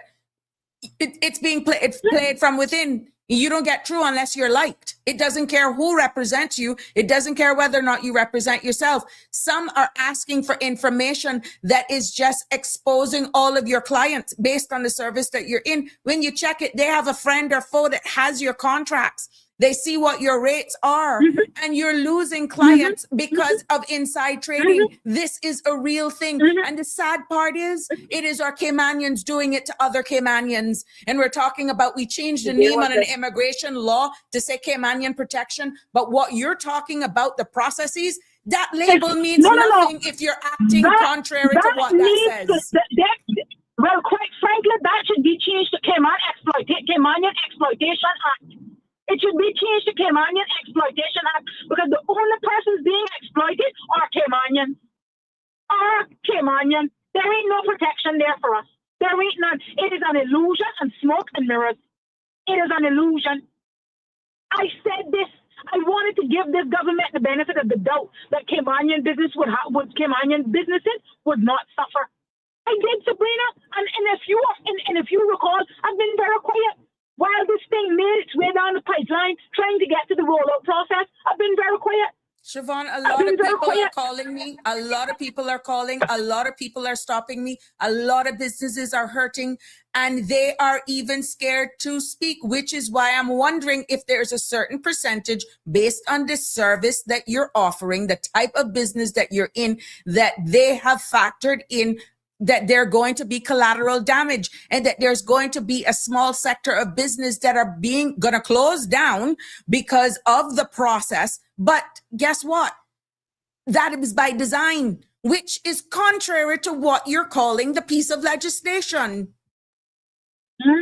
You compete with me, I shut you down. I invite you into the fold, but I make your life a living hell. I don't give you work permits, knowing that Caymanians aren't applying. You can demonstrate that you've advertised through the wazoo. Your contracts could be impacted because you just don't have the manpower or the skill set available to do the job. Then, yeah, what more do you want? I'm not asking you no favor. I've done everything by the book, but yet I am still being marginalized because I'm not hanging with the right crew, because you think that I'm with this group or that group, when all I'm trying to do is keep a roof over my head and make an honest living? No, truly, because this person has remained politically neutral. Truly, because this person has remained. And when I say politically, not just politically neutral, forget about the politics part, but has truly been diligent in making sure that when her employees were rolled over, whatever was necessary to be submitted, it was submitted. When she had the permit granted, that the individual said, look, there's a change in my circumstance. Within 24 hours of that notification, she notified work and said, listen, there's a change in the circumstance of this individual. I'm going to now need to cancel it. I was advised, provided evidence from the individual. Okay? This isn't a cowboys and Indian kind of business that this person is running.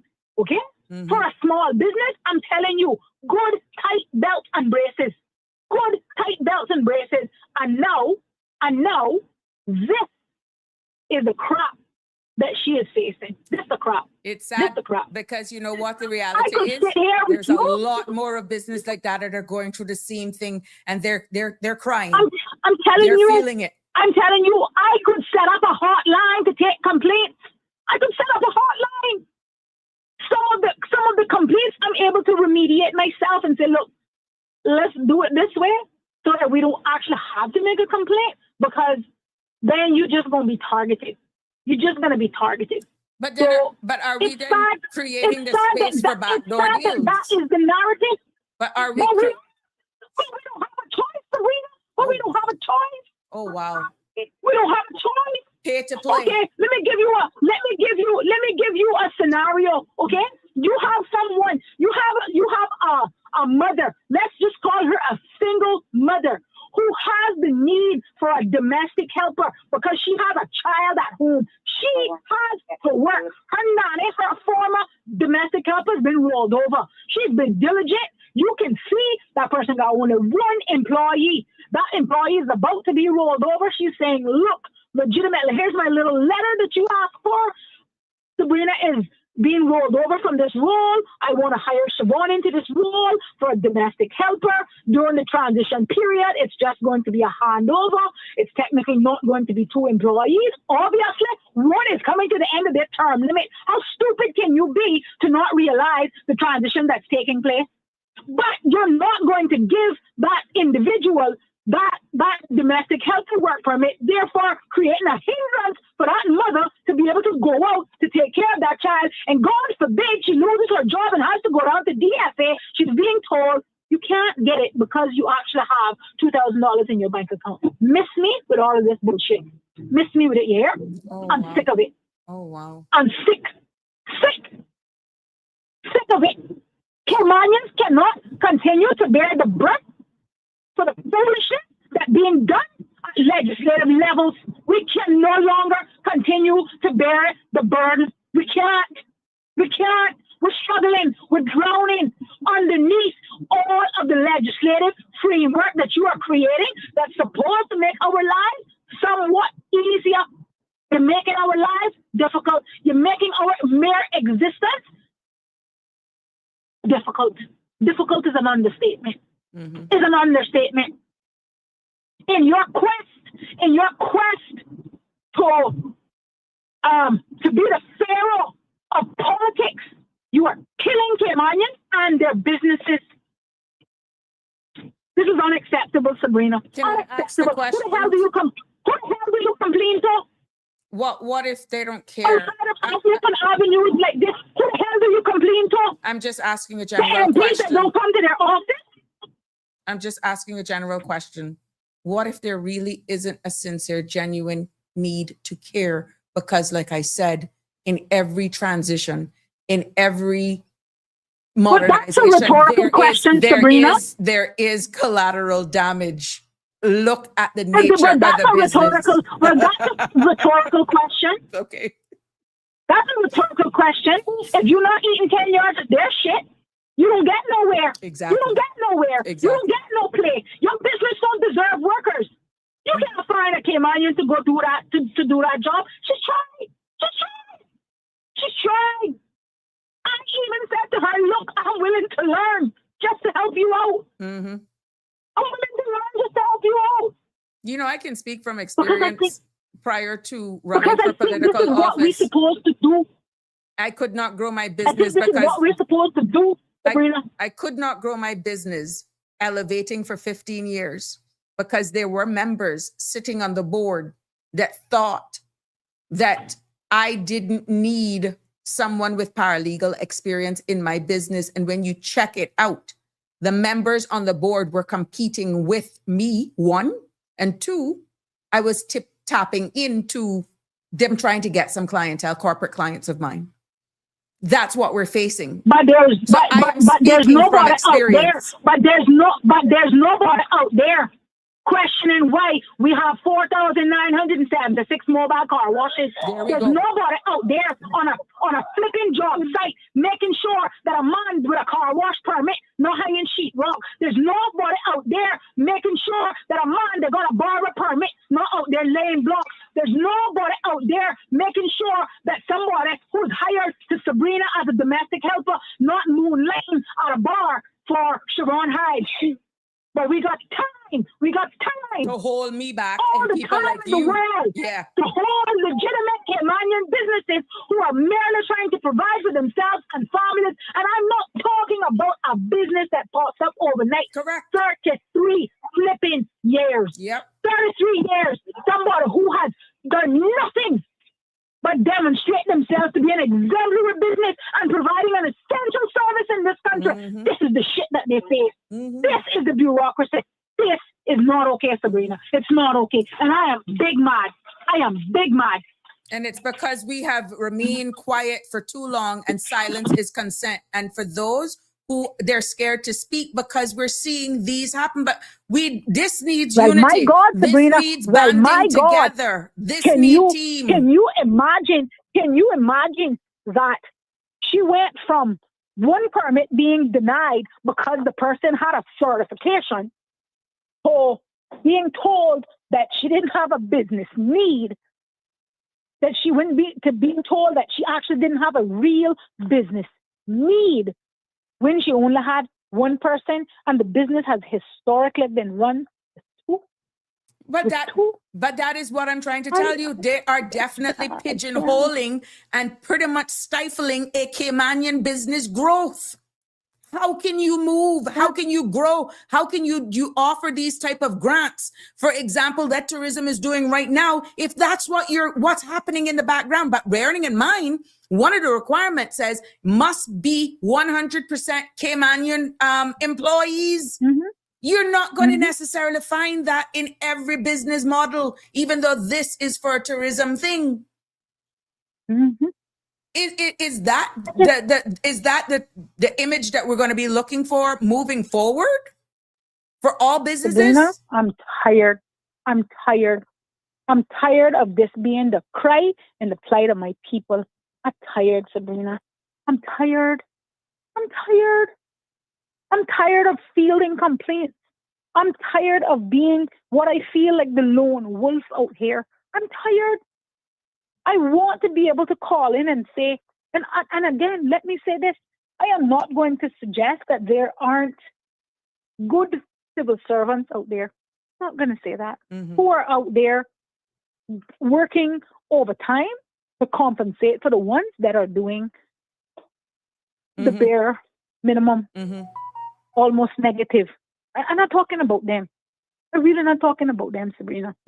But in reality, we got a problem. We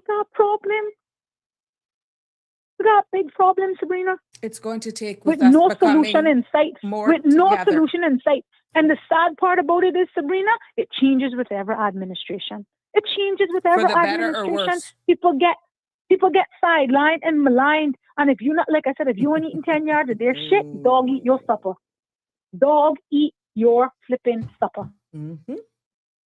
How can we continue as a nation to be great, to build, to steer the good ship Cayman, as they like to say? How can we continue to do that when the people who are charged with doing that for you are the ones trampling you? Jim says, How caller says she's this is tired, but that doesn't necessarily mean physically either. I understand her tired. Yeah, you're emotionally drained. You're taxed. It's like they I are am, running all the Caymanians, and because our percentage is so low in number, it's like the bureaucracy is beating you down for you to give up. And I have heard Caymanians who struggle to get work permits approved, demonstrate, can justify it beyond the wazoo, just far from just saying, okay, let me go to this friend to make them put it in. And all of a sudden, guess what? They get it and you can't get it. The test, the proof is in the pudding. Then you have no other choice but to believe it is personal. Yeah, but what they're supposed to be clamping down on, paying attention to, and trying to pull back on, they're not doing that. They're not doing that. They are not interested in doing that. You understand? Again, Caymanians are on the losing end of what is supposed to make our lives better, easier. We are constantly, again, on the losing end of this thing again. Well, do you see some of the fees that we've been through exhaustively that is going to impact every Caymanian-owned business with the heightened fees and families and individuals? We asked for immigration reform, though. If they know what I had known, they would stay put, If they know what I know, they would stay put. They would stay put. Because this thing is like cowboys and is like a cowboys and Indian thing. Let me tell you. But I don't want to make any great predictions or call down no bad juju. But let me tell you something. Cayman can't continue on the trajectory that it's on.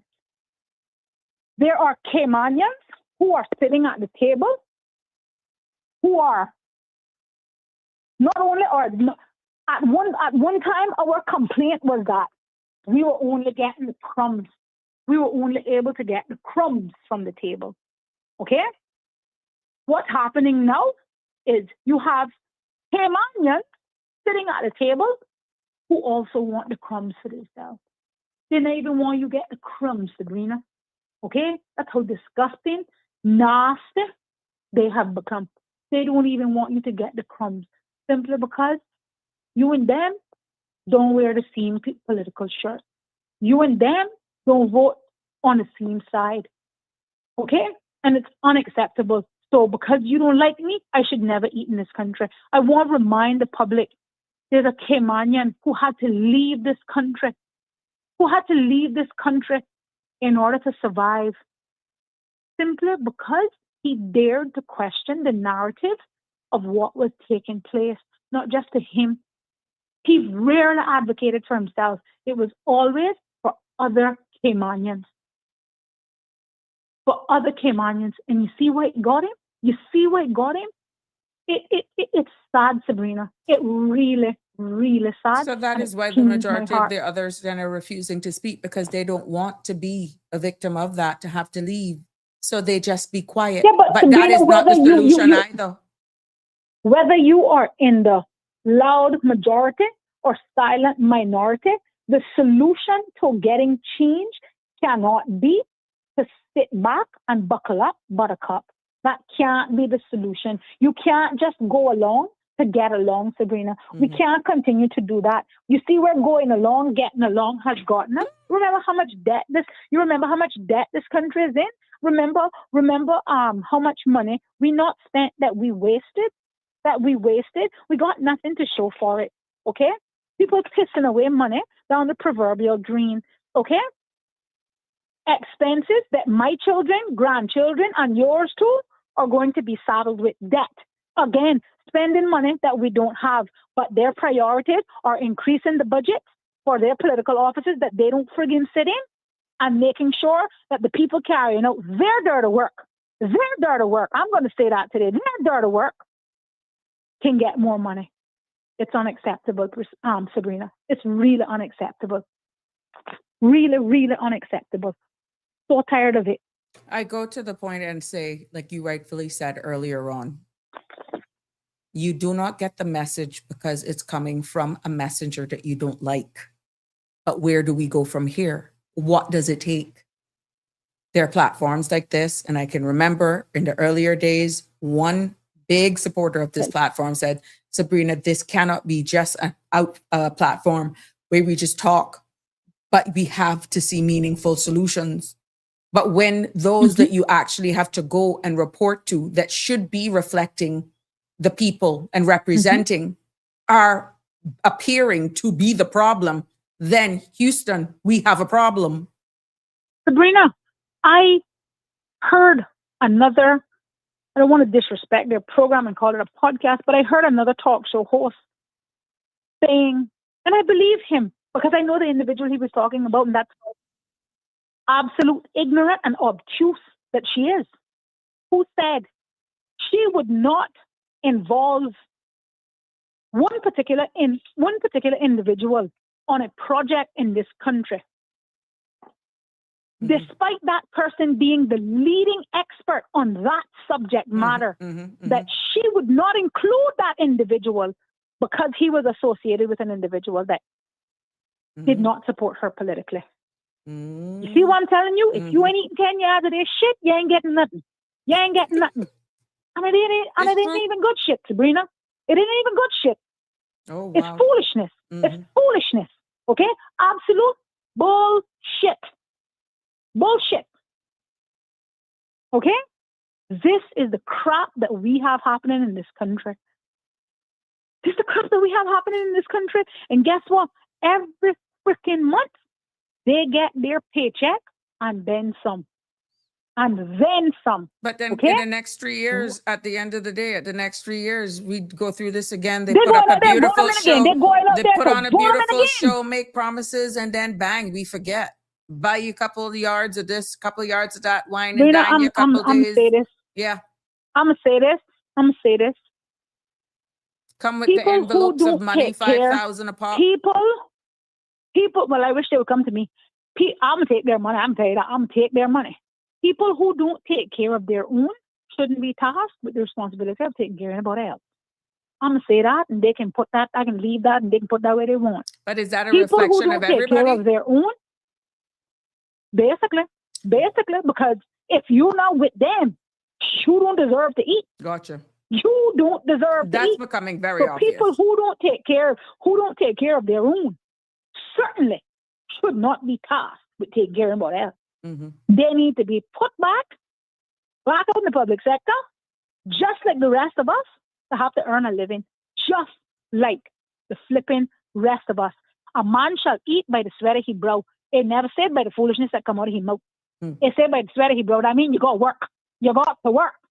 I heard. Why must I have to go out there, bust my behind, do hopscotch, hipscotch, upside down, round the table, whatever? But you can just do the bare minimum and you collect a big check every month. Every month you collect a big check and then some. I'm hearing from multiple sources, and obviously this is coming through, that some persons had to get elected in this last election because businesses were going to go in bankruptcy. Oh, mercy so God. they did exactly what they had to do, some and more, and some and more, and now they are... Since you went down this road, I wish my good friend Johan would call in today, because I can tell you this. They're not gonna burn candles for me. They're gonna burn a whole torch tonight when I finish with them. There were some people that are some people that God forbid,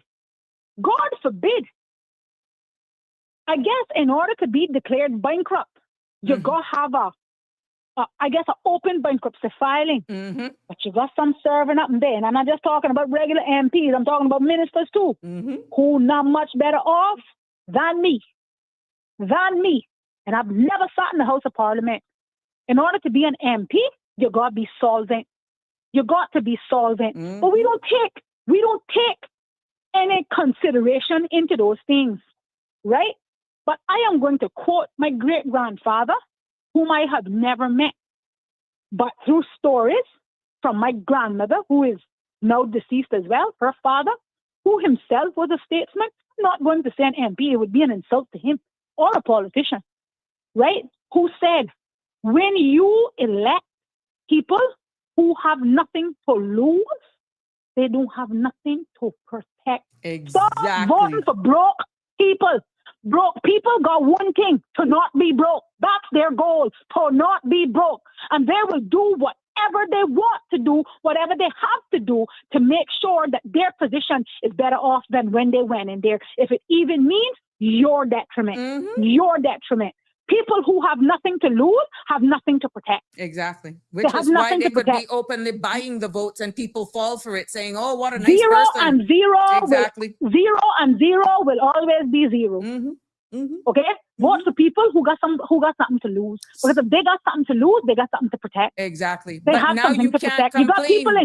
You got people in there who are serving that would be on their way out of a job if they were in the private sector. Yet we going out there and voting for them because it's the only job that they can ever have. It's the only job that they can get in. Well, then you don't I'm so complain sick of it. if you took whatever gifts, I'm cash, so whatever, sick of and it. you don't see them, you don't hear from them. I can tell you like what my mother told me. That was an I exchange. can tell you like what my mother told me when I would go away and I would see a toy in the store and she would say, what? You don't want to buy that toy now because you want to buy something else later. Exactly. Okay? But I got to have that toy. I got to have it. And you know what she would say? When I went to the ice cream place and I wanted ice cream, eat that toy. You better eat that toy. You better eat that toy. Yeah. Okay? Yep. Same principle applies. Same principle applies. We got to apply seriousness. We got to apply fiscal responsibility, not just responsibility, fiscal restraint. Yes. Fiscal restraint. And not because Sabrina want a road that goes straight to her house means that we got to give her that. Because Sabrina got six people. Sabrina got six people in her house. You're talking too much sense today, my friend. Okay? We must make roads that make sense. Not putting friggin' speed bumps in a goddamn mean highway because you won't say that you're doing something. You want to do something? Come down to your goddamn office that we spending $5,000 a month on every month. Do that. Do that. Do that. Serve effectively there. Start there. Start there. Take the one day that you're allotted to be down there. Start there. Start by returning calls. Actually, have the same energy for your constituents that you had when you wanted to be elected. Have that same friggin' energy. Have that same energy instead of talking about, I don't know why people wondering where I am. I'm always available. No, you ain't. No, you ain't. No, you ain't. So sick of it. Caller, I'm going to ask you to leave me there. You vented. Oh my gosh. Yeah. It's deep. But I can leave you there because they, like I say, they're going to burn a whole lighthouse for me tonight, but that's all right. I am going to keep them accountable until the next election, and I am going to slaughter every one of them, every single one of them who have not made good, on the things that they have promised this country. Okay? And I intend to expose if I hear it, I gotta say it. I mean that. Well, because I am so sick and tired. The mere fact that people are reaching out to you, Siobhan, the mere fact that people are reaching out to you, you are a conduit. And this is why I keep appealing to people to air it here, because I can assure you, even though the platform will probably never get its true praises, changes have been made based on what has been said here. You know, changes are being made and they're listening. Well, God forbid, as a single mother, can you imagine if I needed a permit for my helper, where I would be today? I would be in the shitter. You would have come watching for me. And that is one of the most easiest permits that people used to actually be able to get. Now they are even questioning special caregivers that can justify you have an aging senior, people with disabilities. They are telling you Caymanians are available. Sabrina, really? I would be able to hire an accountant quicker to manage my household than I would be able to request for domestic helper that I have a legitimate need for. Right now. That's how stupid, that's how ass backward things is up there. Okay? What my grandma would say, God bless her, ass fumas. What a sight. What a sight and what a mess. We are going to hell in a handbasket with gasoline drawers. What a sight. I go and leave it there here. My pressure is so high. I tell you, if I ran into one of them, tonight, I probably would lick them right down there. So I gotta stay home and hope I don't run into none of them. Because this mess got to stop. It got to stop, Sabrina. It got to stop. Yeah. It really got to stop. I know Johan said, well, we got big hopes and we really hope that the incoming DG is going to make a big difference? I hope so, because I can tell her, well, I can be her first customer. I got a list of complaints. I 5'4" and I got a list taller than me. Taller than me. Mm. But Well, anyhow, I'm going to madam, leave you there because thank you. Thank you. Thank you for your Thank you. contribution. Thank you for your feedback. There we go. We've come to the top of the hour of this episode of Sabrina Speaks. Yes, yes, yes. That was proudly sponsored by Bridgepoint Immigration Consulting. That's coming this May. With 25 years of Cayman immigration expertise, ready to guide your every step of the way. Until tomorrow, I want to wish you a good evening. I know we didn't get through everything, but I can assure you tomorrow is going to be another thought-provoking episode, and your comments, questions are welcomed. And we got to continue this, guys, because I can assure you what we're feeling, what we're hearing, the sense of frustration, what we're seeing building in the community is not a farce. It is by design. People are feeling it. And yes, not all will understand when I use the line, have they factored in that they're going to be casualties? Have they factored in that there's a possibility that they're going to be some person that are just looked at as collateral damage? Which is why when you speak, unless you're of a certain caliber or class or hang with the certain crowd, your voice means nothing. Your contribution, no matter how legitimate you are, how sound you are, how above the board you are, it means nothing. Is that the Cayman Islands that we're building? Is that what you expected from immigration reform? Is that what you expected when you cast your vote? Think about what I just said. Because the more and more we see it, the more and more we see what's happening in the geopolitical landscape, the more and more I'm hearing you all speak, cry in private, call persons like Siobhan to be your advocates because you're scared to advocate for yourself. Then who to blame? Not one of your elected leaders got there without a vote.